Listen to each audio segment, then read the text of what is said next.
All right, so you just got your pump and your HygieniKit in the mail. We do recommend that you do a one-time boil for 20 minutes.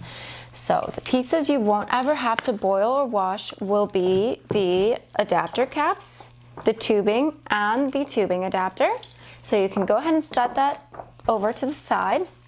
You'll take the diaphragm out, the flange, and the bottle. You'll put all these pieces in there. Now, at the bottom of your flange, there is going to be a little triangle. It's called the valve. You'll go ahead and take that off as well. Set it in the pot with everything else. Also put your locking ring and disc in there. So you're gonna put that in the pot, leave it to boil for 20 minutes. Stir occasionally to make sure that the pieces do not hit the bottom of the pan or the side. If they do, they can become damaged or warped. Now let's say 20 minutes have passed. You'll set a towel or have a clean area where you will set your pieces to dry. You'll wash your hands before, and then you'll use tongs to take the pieces out.